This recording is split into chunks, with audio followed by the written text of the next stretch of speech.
Hello friends, legal बात मेरे साथ मैं एडवोकेट मोहम्मद तारिक अपने यूट्यूब चैनल पर आप सभी दोस्तों का स्वागत करता हूं। दोस्तों, आज हम बात करेंगे सोलोगेमी क्या होती है।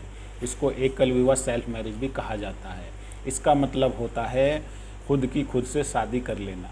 सोलोगेमी का लीगल स्टेटस इंडिया में क्या होगा, क्या इंडियन जो मैरिज लॉज हैं वो इस सोलोगेमी के कॉन्सेप्ट को स्वीकार करते हैं या नहीं, आगे वीडियो में मैं आपको यही बताने वाला हूं। तो दोस्तों, वीडियो स्टार्ट करने से पहले जिन दोस्तों ने मेरे चैनल को सब्सक्राइब ना किया हो वो उसको चैनल को सब्सक्राइब कर लें, साथ में बेल आइकन को भी क्लिक कर लें। दोस्तों, वीडियो अगर पसंद आए तो उसको शेयर और लाइक भी ज़रूर करें। दोस्तों, अब मैं बताता हूँ कि सोलोगेमी क्या होती है। इसका मतलब होता है किसी व्यक्ति का खुद से ही शादी कर लेना।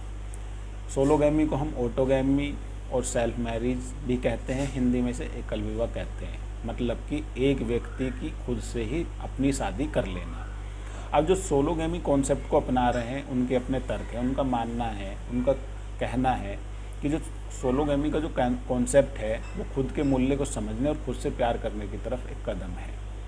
1993 में सोलोगेमी का दुनिया के अंदर पहला मामला आया था जो यूएसए में आया था। जो वहाँ की एक डेंटिस्ट हैं, उन्होंने खुद से खुद की शादी की थी जो काफ़ी सुर्खियों में बनी रही थी। जब से लेकर अब तक लगभग 100 केसेस हैं सोलोगेमी के, वो आ चुके हैं। हो सकता है इससे भी ज़्यादा आगे हों। दोस्तों, जो भारत में पहला मामला सोलोगेमी का आया है वो 8 जून 2022 को आया है। इससे पहले भारत के इतिहास में सोलोगेमी कॉन्सेप्ट से किसी ने विवाह नहीं किया है। ये पहला मामला था जो काफ़ी पॉपुलर रहा, सुर्खियों में बना रहा।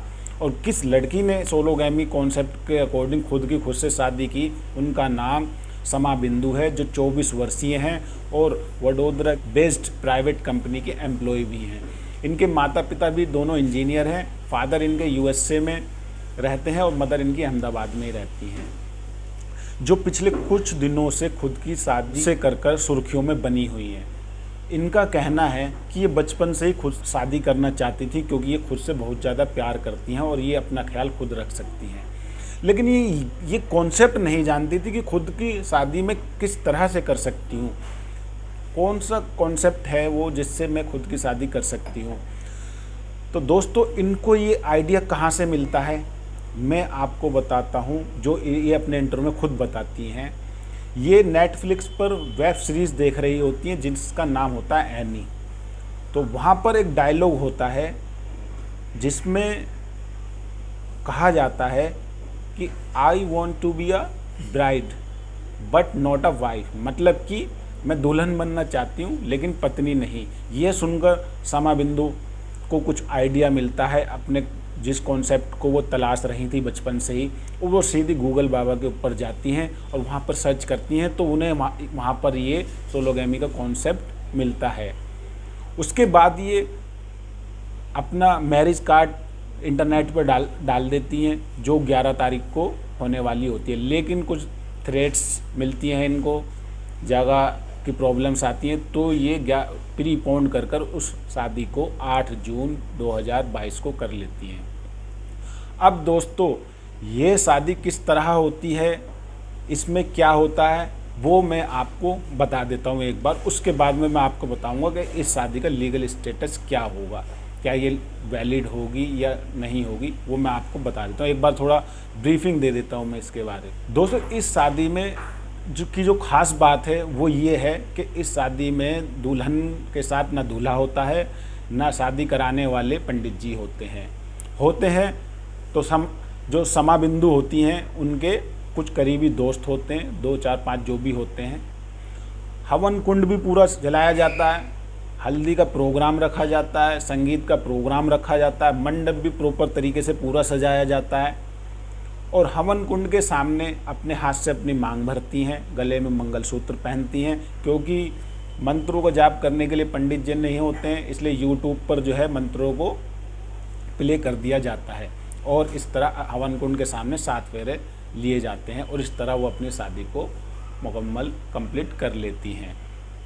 इस तरह से वो अपनी खुद की खुद से शादी कर लेती है। दोस्तों, अब हम बात करेंगे सोलोगेमी के लीगल स्टेटस के बारे में। इंडियन मैरिज लॉज इसको सिरे से खारिज करते हैं, इसको स्वीकार नहीं करते हैं, क्योंकि जो इंडियन मैरिज लॉज हैं उसमें शादी के लिए कम से कम 2 व्यक्तियों का होना बहुत ज़रूरी है, और सोलोगेमी के अंदर सिर्फ एक ही व्यक्ति खुद से शादी करता है।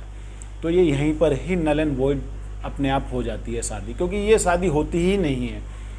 हिंदू मैरिज एक्ट 1955 धारा 5 के अंतर्गत जो है कुछ शर्तें बताई गई हैं, जिनमें से कुछ मैं आपको बता देता हूँ। जैसे कि जब भी दोनों पक्षों में कोई विवाह कर रहा हो तो दोनों में से अगर वर है तो उसकी पत्नी, और पत्नी है तो उसका वर जीवित ना हो, दोनों ने अपनी मैरिजेबल एज कंप्लीट कर ली हो, जो 21 साल और 18 साल है, वैलिड कंसेंट देने के लिए जो है कैपेबल हों, वो अपनी स्वतंत्र सहमति देने के काबिल हों, और वो किसी प्रोहिबिटेड डिग्री में ना आते हों। जब वो इन शर्तों को पूरा करेगा तो उनकी मैरिज को कंप्लीट माना जाएगा। अगर इनमें से एक भी शर्त रह जाती है जिसको वो नज़रअंदाज कर देता है, छोड़ देता है, तो जो धारा है 11 वो इस तरह की मैरिज को नल एंड वॉइड डिक्लेयर कर देती है। ये तो कानून कहता है, और जहाँ तक मैं समझता हूँ इस तरह की मैरिज को हिंदू धर्म भी स्वीकार नहीं करेगा, उसको सिरे से खारिज कर देगा। अब हम बात करते हैं मुस्लिम लोगों की। मुस्लिमों में शादी किस तरह होती है? मुस्लिमों में भी कम से कम 2 व्यक्तियों का होना ज़रूरी है, क्योंकि जो मुस्लिम मैरिज होती है वो एक कॉन्ट्रैक्चुअल मैरिज होती है, कॉन्ट्रैक्ट होता है, और कॉन्ट्रैक्ट करने के लिए 2 सक्षम पक्षों का होना बहुत ज़रूरी है। उनकी मैरिजेबल एज भी कंप्लीट हो गई हो, वो भी अपनी स्वतंत्र सहमति दे रहे हों, उन पर किसी तरह का दबाव ना हो, और इसमें जब शादी होती है तो जो दूल्हा होता है वो प्रपोजल देता है और दुल्हन उसको एक्सेप्ट करती है। इसको इजाब व कबूल भी कहा जाता है। इसमें 2 गवाह होते हैं, वकील होता है, काजी होते हैं, उनके सबके निकाह नामे पर साइन होते हैं। इस तरह से मुस्लिम मैरिज कंप्लीट होती है। अगर किसी तरह का कोई दबाव है तो वो कोर्ट में जाके उसको चैलेंज कर सकते हैं उस मैरिज को। अब कुछ लोग जो इंटरकास्ट आते हैं, इंटर रिलीजन आते हैं, वो शादी करना चाहते हैं, अपने धर्म में रहना चाहते हैं, धर्म नहीं बदलना चाहते हैं, तो उनके लिए स्पेसिफिक मैरिज एक्ट जो है 1954 लाया गया था।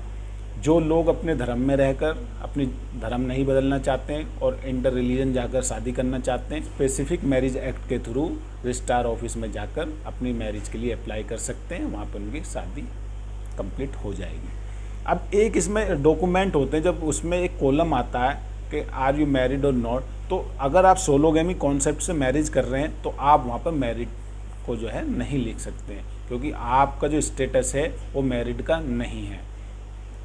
तो दोस्तों, अगर आपको वीडियो पसंद आई हो तो उसको शेयर ज़रूर करें, लाइक करें। चैनल सब्सक्राइब ना किया हो तो प्लीज़ उसको सब्सक्राइब कर दें।